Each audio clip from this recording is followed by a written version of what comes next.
দেখো বিয়ে বাড়িতে এমন সুন্দরভাবে শেষ যাওয়ার পর যদি এতটা বাজে একটা বৃষ্টির সম্মুখীন হতে হয় আর সেই বৃষ্টির জলে তোমার এক হাত লেহেঙ্গাটা যদি ডুবে যায় তাহলে ভাবো কতটা খারাপ লাগে। এত সুন্দর রিসেপশন পার্টিটাকে পুরো নষ্ট করে দিল।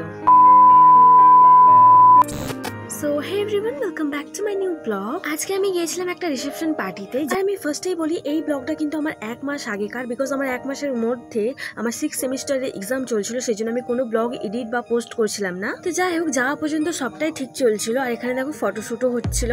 আর এদিকে স্টলে আমি লস্যি না খেয়ে ফুচকা খেয়েছিলাম, তখনই শুরু হয়ে গেল সেই কি বৃষ্টি। 1000 years later.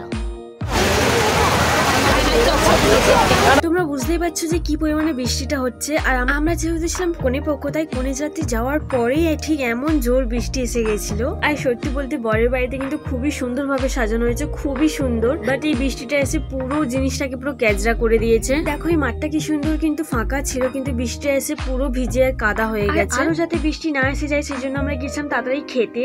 আর খেতে গিয়ে দেখি এখানেও প্রচন্ড কাদা জল জমিয়ে আছে। আমি ভিডিও নিতে পারিনি, জাস্ট একটা ফটো নিয়েছিলাম, সেটাই তোমাদের সাথে শেয়ার করলাম। দেখো তোমরা কিন্তু এই লুকটাতে আমাকে প্রচুর প্রচুর ভালোবাসা দিয়েছো, তার জন্য অনেক অনেক থ্যাংক ইউ সবাইকেই। আর দেখো বিয়ের দিনে ব্লগগুলো তোমাদের সাথে শেয়ার করা হয়নি। দেখো আমি আর মা রেডি হয়ে গেছি যাব বলে। আর আমার এটা না ভাইজির একটা বিয়ে বাড়ি ছিল পাড়াতেই, আর মেয়ের বাড়িতেও কিন্তু খুবই সুন্দরভাবে সাজানো হয়েছিল। আর সেদিনই কিন্তু বৃষ্টি হয়নি, সেই জন্য খুব সুন্দরভাবে কিন্তু অনুষ্ঠানটা কেটেছিল। তারপর আমরা গিয়েছিলাম, বউ যেখানে বসেছিল সেখানটা আমরা গিয়েছিলাম। আর আমি দেখো বউর সাথে ছবি তুলেছিলাম, কিছুকেও খুব সুন্দরভাবে সাজানো হয়েছিল। আর দেখো বিয়ে বাড়িতে কিন্তু আমাকে খেতে না দিলেও চলবে, কিন্তু আমাকে ছবি তুলে দিতেই হবে।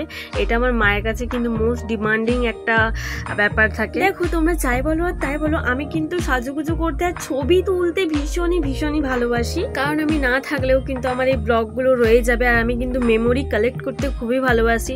প্রতিটা ছবি, আমার কত বছরের ছবি কিন্তু আমার কাছে এখনো আছে। আমি খুবই ভালোবাসি সেগুলো দেখে, স্মৃতিগুলো মনে করতে। কারণ দেখো মানুষ পাল্টায়, সময় পাল্টায়, কিন্তু ছবিগুলো তার পাল্টায় না। ছবিকে দেখেও কিন্তু সেই স্মৃতিগুলো মনে করা যায়। আমার অন্য কিছু হারিয়ে গেলেও যতটা না কষ্ট হয় ততটা কষ্ট হয় যখন আমার ছবিগুলো ডিলিট হয়ে যায়, কারণ ছবিগুলো আমি আর পাবো না। আর দেখো সবার পছন্দই কিন্তু আলাদা আলাদা, সবাই আলাদা আলাদা পছন্দ করে। কেউ ছবি তুলতে পছন্দ করে, কেউ আবার ছবি তুলতে পছন্দ করে না। আর সব ছবি তোলার পর আমরা চলে গিয়েছিলাম খেতে। আর দেখো খাওয়ার মেনু কিন্তু আমি তোমাদেরকে দেখিয়ে দিলাম, আর যাদের বিয়ে হচ্ছিল তাদেরও ছবি কিন্তু তোমাদেরকে দেখিয়ে দিলাম। আর সেদিনের রান্নাও কিন্তু খুবই সুন্দর হয়েছিল। আর আমার এগুনে বসেছিল দুটো পুচকে, আমার একটা বোন আর একটা হচ্ছে আমার ভাইজি। আর ওদেরকে বলছিলাম হাই করে দিতে, সেই জন্য দেখো ওরা হাই করছিল।